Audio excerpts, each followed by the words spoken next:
السلام علیکم رحمۃ اللہ وبرکاتہ. میں آپ کا اپنا پیارا دوست اسرائیل خان پھر سے حاضر ہوا ہوں ریئل ہسٹری RH چینل لے کر سلطان صلاح الدین ایوبی کی داستان. امید ہے یہ کہانی آپ کو اچھی لگتی ہوگی. آپ کا اپنا چینل ہے, اسے لائک, سبسکرائب, کمنٹ, شیئر ضرور کریے گا.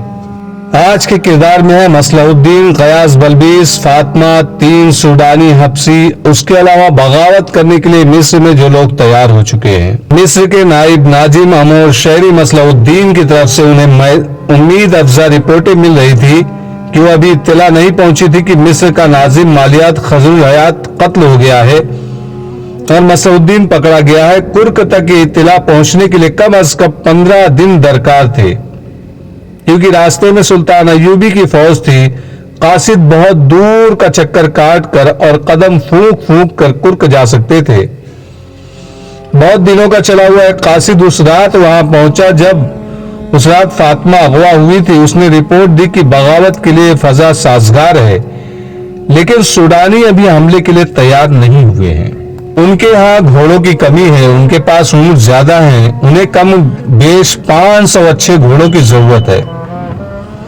اتنی ہی زینے درکار ہے. فرانسیسی فوج کے کمانڈر نے کہا کہ 500 گھوڑے فوراً روانہ کر دیے جائے اور ان کے ساتھ صلیبی فوج کے 5-7 افسروں کو بھی بھیج دیا جائے جو سوڈانیوں کی جنگی اہلیت اور کیفیت کا جائزہ لے کر حملہ کرائے.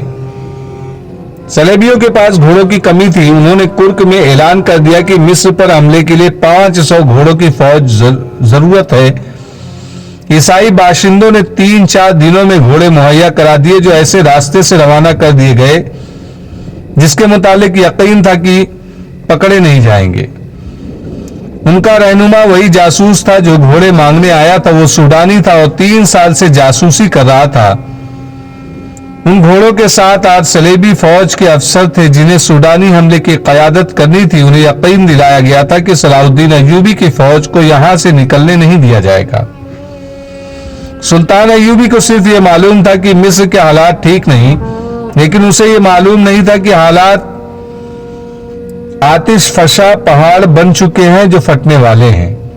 علی بن سفیان نے اسے یہ تسلی دے رکھی تھی کہ اس نے جاسوسی کا جو جال بچھایا ہے وہ خطروں سے قبل از وقت خبردار کر دے گا. انہیں خضر الحیات کے قتل اور مصلح الدین کی گرفتاری کا بھی علم نہیں تھا.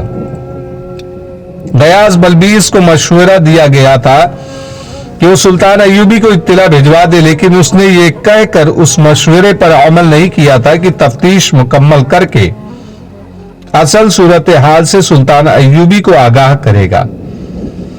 فاطمہ کو گشتی دستے کے کمانڈر نے رات الگ خیمے میں رکھا.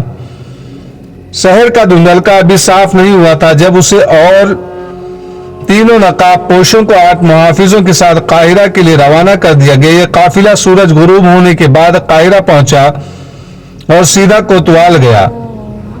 غیاث بلبیس اس واردات کی تفتیش میں مصروف تھا. اس وقت وہ تہہ خانے میں تھا. اس نے مصلح الدین کے گھر کی تلاشی لی اور وہاں سے اس کی داشتہ کو برآمد کیا تھا.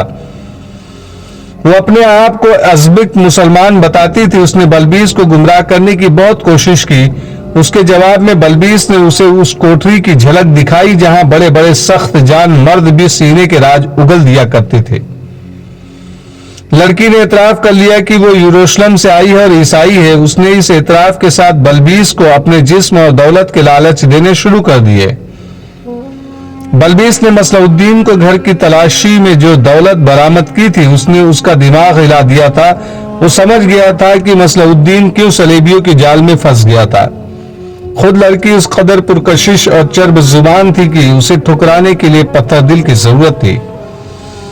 بلبیس نے اپنا ایمان ٹھکانے رکھا. اس نے دیکھ لیا تھا کہ یہ تو کوئی بہت بڑی سازش ہے جس کی کڑیاں یروشلم سے جا ملتی ہیں. یروشلم آج کے دور کا فلسطین ہے. اس نے لڑکی سے کہا کہ وہ ہر ایک بات بتا دے. لڑکی نے جواب دیا, میں جو کچھ بتا سکتی تھی بتا دیا ہے. اس سے آگے کچھ بتاؤں گی تو یہ صلیب کے ساتھ دھوکا ہوگا. میں صلیب پر ہاتھ رکھ کر حلف اٹھا چکی ہوں کہ اپنے فرض کی ادائیگی میں جان دے دوں گی. میرے ساتھ جو بھی سلوک کرنا چاہو کر لو, کچھ نہیں بتاؤں گی. اگر مجھے آزاد کر کے یروشلم یا کرک پہنچا دو گے تو منہ مانگی دولت تمہارے قدموں میں رکھ دی جائے گی. مصلح الدین تمہارے قید میں ہے, اس لیے پوچھ لو, وہ تمہارا بھائی ہے, شاید کچھ بتا دے. بلبیس نے اس سے مزید کچھ بھی نہ پوچھا، وہ مصلح الدین کے پاس چلا گیا۔ مصلح الدین بڑی بری حالت میں تھا، اسے چھت کے ساتھ اس طرح لٹکایا گیا تھا کہ رسا کلائیوں سے باندھا تھا اور اس کے پاؤں فرش سے اوپر تھے۔ بلبیس نے جاتے ہی اس سے پوچھا، مسئلہ ہے میرے دوست، جو پوچھتا ہوں بتا دو، تمہاری بیوی کہاں ہے اور اسے کس سے اغوا کرایا ہے؟ اب تمہیں کچھ اور باتیں بھی بتانی پڑے گی، تمہاری داشتہ اپنے آپ کو بے نقاب کر چکی ہے، کھول دے مجھے ذلیل انسان۔ مصلح الدین نے غصے اور درد سے دانت پیس کر کہا، امیر مصر کو آنے دے، میں تیرا یہی حشر کراؤں گا۔ اتنے میں بلبیس کے ایک اہلکار نے آ کر اس کے کان میں کچھ کہا۔ حیرت سے اس کی آنکھیں ٹھہر گئی، وہ دوڑتا ہوا تہہ خانے سے نکلا اور اوپر چلا گیا۔ وہاں مصلح الدین کی بیوی اور اسے اغوا کرنے والے 3 آدمی بیٹھے تھے۔ فاطمہ نے اسے بتایا کہ وہ کس طرح اغوا ہوئی اور تینوں کس طرح پکڑے گئے ہیں۔ بلبیس فاطمہ اور تینوں مجرموں کو تہہ خانے میں لے گیا اور مصلح الدین کے سامنے جا کھڑا کیا۔ مصلح الدین نے انہیں دیکھا اور آنکھیں بند کر لی۔ بلبیس نے پوچھا، ان تینوں میں سے قاتل کون ہے؟ مصلح الدین خاموش رہا۔ بلبیس نے 3 دفعہ پوچھا، وہ پھر بھی خاموش رہا۔ بلبیس نے تہہ خانے کے ایک آدمی کو اشارہ کیا، وہ آدمی آ گیا اور مصلح الدین کے کمر کے گرد بازو ڈال کر اس کے ساتھ لٹک گیا۔ اس آدمی کا وزن مصلح الدین کی کلائیاں کاٹنے لگا جو رسے سے بندھی ہوئی تھی۔ اس نے درد سے چیختے ہوئے کہا، درمیان والا۔ بلبیس تینوں کو الگ لے گیا اور انہیں کہا کہ وہ بتا دے کہ وہ کون ہے اور یہ سارا سلسلہ کیا ہے، ورنہ وہ یہاں سے زندہ نہیں نکل سکیں گے۔ انہوں نے آپس میں مشورہ کیا اور بولنے پر رضامند ہو گئے۔ بلبیس نے انہیں الگ الگ کر دیا اور فاطمہ کو اوپر لے گیا۔ فاطمہ نے اسے وہی بات سنائی جو سنائی جا چکی ہے۔ اس نے اپنے متعلق یہ بتایا کہ اس کی ماں سوڈانی اور باپ مصری ہے۔ 3 سال گزرے، وہ اپنے باپ کے ساتھ مصر آئی۔ مصلح الدین نے اسے دیکھ لیا اور اس کے باپ کے پاس آدمی بھیجے۔ اسے یہ معلوم نہیں کہ رقم کتنی طے ہوئی۔ باپ اسے مصلح الدین کے گھر چھوڑ گیا اور ایک تھیلی لے کر چلا گیا۔ مصلح الدین ایک عالم اور چند ایک آدمیوں کو بلا کر باقاعدہ نکاح پڑھایا اور وہ اس کی بیوی بن گئی۔ اس کے ساتھ بہت محبت کرتا تھا۔ محبت فاطمہ کی کمزوری تھی، باپ سے اسے محبت اور شفقت نہیں ملی تھی۔ اسے شک تھا کہ باپ اسے یہاں بیچنے کے لیے ہی لایا تھا۔ مصلح الدین کے خلاف اسے کبھی بھی شک نہیں ہوا تھا کہ وہ اتنا برا آدمی ہے۔ وہ شراب نہیں پیتا تھا۔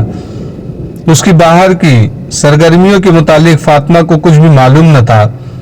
صلاح الدین ایوبی نے شوبک کی طرف کوچ کیا تو اس کے فوراً بعد مصلح الدین میں ایک تبدیلی آئی۔ وہ رات بہت دیر تک باہر رہنے لگا۔ ایک رات فاطمہ نے دیکھا کہ وہ شراب پی کر آیا ہے۔ فاطمہ کا باپ شرابی تھا، وہ شراب کی بو اور شرابی کو پہچان سکتی تھی۔ اس نے مصلح الدین کی محبت کی خاطر یہ بھی برداشت کیا۔ پھر گھر میں رات کے وقت اجنبی سے آدمی آنے لگے۔ مصلح الدین نے ایک رات فاطمہ کو اشرفیوں کی 2 تھیلیاں اور سونے کے چند ایک ٹکڑے دکھا کر گھر میں رکھ لیا، اور ایک رات جب وہ شراب میں بدمست ہو کر آیا تو اس نے فاطمہ سے کہا، اگر مصر کا شمالی علاقہ جیکرا روم کے ساحل کے ساتھ ملتے ہیں مجھے مل جائے تو تم پسند کرو گی، یا سوڈان کے سرحد کے ساتھ کا علاقہ، تم جو پسند کرو اس کی تم ملکہ ہوگی اور میں بادشاہ۔ فاطمہ اتنے اونچے دماغ کی لڑکی نہیں تھی کہ اس سلسلے میں اس سے کچھ پوچھتی۔ وہ سمجھی کہ اس کا خاوند زیادہ شراب پی کر بہک گیا ہے، ہوش میں ایسی باتیں نہیں کرتا تھا۔ پھر ایک روز ایک بڑی حسین لڑکی اس کے گھر لائی گئی، ساتھ 2 آدمی تھے۔ یہ لڑکی اس کے گھر میں ہی رہی، نکاح نہیں پڑا گیا۔ اس لڑکی نے فاطمہ کو دوست بنانے کی بہت کوشش کی، لیکن اسے اس لڑکی سے نفرت ہو گئی۔ اس لڑکی نے اس سے اس کا خاوند چھین لیا۔ اس کے بعد خضر الحیات کے قتل کا واقعہ ہوا۔ تینوں نقاب پوشوں نے پہلے بلبیس کو غلط باتیں بتانے کی کوشش کی، لیکن بلبیس انہیں راستے پر لے آیا۔ تینوں نے الگ الگ جو بیان دیے ان سے یہ انکشاف ہوا کہ تینوں حشیشین کے گروہ کے آدمی ہیں۔ انہیں صلیبیوں کی طرف سے مصلح الدین کے ساتھ لگایا گیا تھا۔ مصلح الدین کو بے سہارا اور بے شمار دولت ایک عیسائی لڑکی دی گئی تھی، اور یہ وعدہ کہ صلاح الدین ایوبی کے خلاف بغاوت کامیاب کرا دے تو مصر کی سرحد کے ساتھ اسے ایک الگ ریاست بنا کر دی جائے گی، جس کی حکمرانی اس کے ہاتھ میں اور اس عیسائی لڑکی کے ہاتھ میں ہوگی۔ مصلح الدین نے اعلیٰ حکام کو اپنے ہاتھ میں لینا شروع کر دیا تھا، مگر خضر الحیات اس کے ہاتھ میں نہیں آ رہا تھا۔ مالیات اور بیت المال پر قبضہ ضروری تھا، جو خضر الحیات کی موجودگی میں ممکن نہ تھا۔